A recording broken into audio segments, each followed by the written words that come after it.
Emily Herman's body was found in a Maryland field, raped and murdered. Kirk Bloodsworth spent 9 years in prison before a DNA test exonerated him in 1993. But eyewitnesses who wrongly identified him were never re-questioned.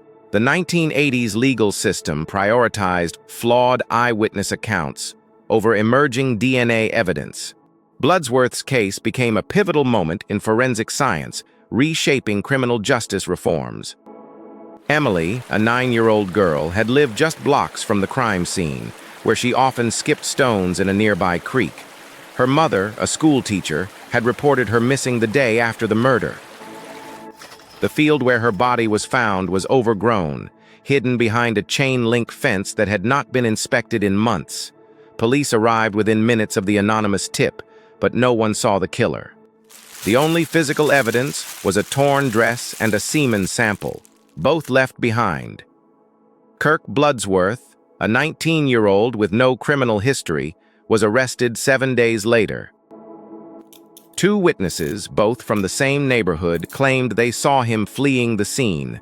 One later admitted he had only seen Bloodsworth's back, but the jury believed him. The trial in 1985 hinged on that testimony and a jacket found near the body. Bloodsworth's lawyers argued the jacket could have been planted, but the jury saw no reason to doubt the witnesses. He was sentenced to 30 years in prison for first-degree murder and sexual assault. His mother, a single parent, sold her car to pay for legal fees. The semen sample, stored in a lab for nearly a decade, was never tested. Not until 1992, when new DNA technology made it possible. But the system had already moved on. Emily Herman was a 9-year-old girl who lived just blocks from the crime scene, where she often skipped stones in a nearby creek and climbed the oak trees that lined her neighborhood. Her mother, a school teacher, had reported her missing the day after the murder, describing Emily as a quiet but curious child who loved drawing and collecting pine cones. The field where her body was found in Baltimore County, Maryland, was overgrown and hidden behind a chain-link fence that had not been inspected in months. Police arrived within minutes of an anonymous tip, but no one saw the killer. The only physical evidence was a torn blue dress, a smear of blood near a patch of wild thyme, and a semen sample left behind, though no fingerprints or other trace of the perpetrator. Kirk Bloodsworth, a 19-year-old with no criminal history, was arrested 7 days later after 2 witnesses from the same neighborhood claimed they saw him fleeing the scene. One, a man named Thomas Jenkins, later admitted he had only glimpsed Bloodsworth's back from a distance, but the jury believed him. The other witness, a teenager named Lisa Carter, insisted she recognized Bloodsworth's face, though she had never met him before. Their testimonies, combined with a jacket found near the body that prosecutors claimed matched Bloodsworth's, were enough for the jury to convict him in 1985. Bloodsworth's lawyers argued the jacket could have been planted, but the jury saw no reason to doubt the witnesses. The case hinged on a system that had no way to verify the truth. Forensic science in the 1980s was still in its infancy, and the semen sample, though stored in a lab, was never tested. Bloodsworth's mother, a single parent, sold her car to pay for legal fees, but the system had already moved on. The field where Emily's body was found remained unchanged, a silent monument to a justice system that relied on memory, not evidence. The trial in 1985 was a spectacle of memory and doubt. Jurors heard testimony from 2 witnesses, one of whom later admitted he had only glimpsed Bloodsworth's back from a distance. The other, Lisa Carter, swore she recognized his face, though she had never met him. Prosecutors leaned on a jacket found near the body, claiming it matched Bloodsworth's, but defense attorneys argued it could have been planted. The jury, swayed by the witnesses and the jacket, returned a guilty verdict. Bloodsworth was sentenced to 30 years in prison for first-degree murder and sexual assault, a punishment that felt inevitable in a system that prioritized eyewitnesses over evidence. In prison, Bloodsworth became a silent figure, his life reduced to the rhythm of cell block routines and the weight of a sentence he did not commit. His mother, a single parent working multiple jobs, sold her car to pay for legal appeals. She wrote letters to lawmakers, pleading for a re-examination of the case, but the system moved on. Outside the courtroom, the field where Emily Herman's body was found remained unchanged, a silent monument to a justice system that relied on memory, not science. Forensic science in the 1980s was still in its infancy. DNA testing, though emerging, was not yet routine.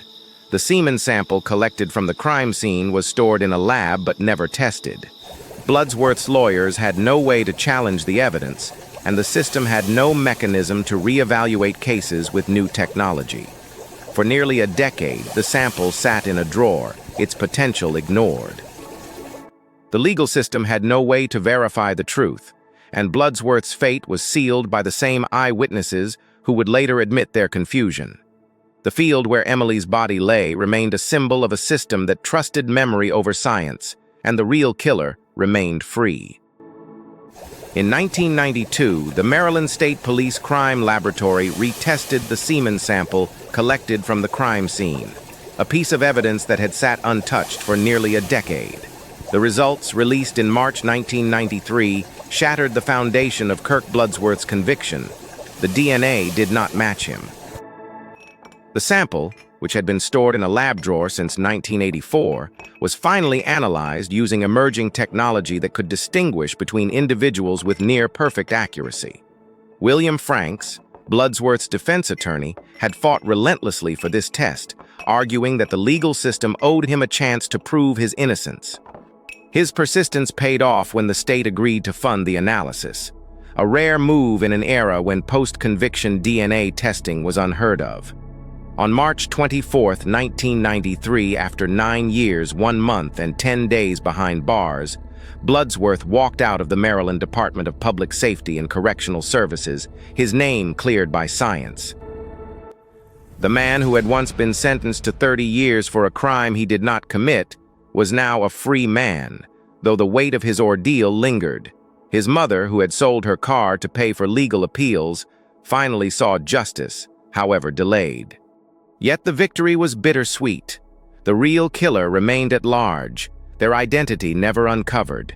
In 1994, the state awarded Bloodsworth $3.2 million in compensation, a sum that acknowledged the years lost and the system's failure. But the case left a deeper mark. It exposed the fragility of eyewitness testimony and the power of DNA to overturn wrongful convictions. Bloodsworth, though exonerated, would never fully escape the trauma of his imprisonment.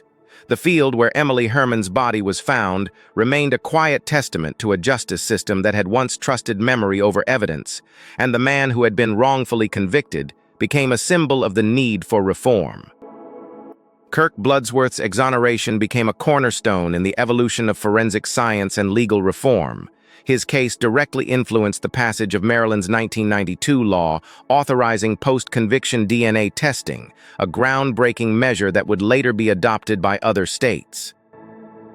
The law was not just a procedural change, it was a recognition of science's power to correct the irreversible Bloodsworth.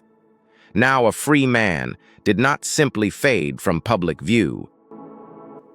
He became a vocal advocate, testifying before state legislatures and working with the Innocence Project to push for systemic change. His story was featured in documentaries and law school curricula, where it remains a case study in the dangers of relying on eyewitness testimony and the transformative potential of DNA evidence. Yet the case left a haunting void. Despite the exoneration, the real killer of Emily Herman was never identified. No new leads emerged after Bloodsworth's release, and the field where her body was found remained a silent monument to a justice system that had once failed. Investigators, despite renewed efforts, could not connect the semen sample to any other suspect, and the lack of fingerprints or other physical evidence left the case unresolved. Bloodsworth, though exonerated, never sought revenge or closure. Instead, he focused on ensuring others would not suffer his fate. Today, His name is etched into the annals of forensic history. His case is cited in academic papers on wrongful convictions, and his advocacy helped establish DNA databases that have since exonerated hundreds. But the unanswered question lingers: what happened to the real killer? Did they live freely? Their crime never solved. The system that once convicted Bloodsworth without evidence still grapples with the same flaws, though DNA testing is now routine. Yet for Emily Herman, the justice system's failure remains a quiet, unspoken tragedy. Bloodsworth's legacy is not just in the laws he inspired, but in the reminder that science, when applied fairly, can undo the worst mistakes of the past.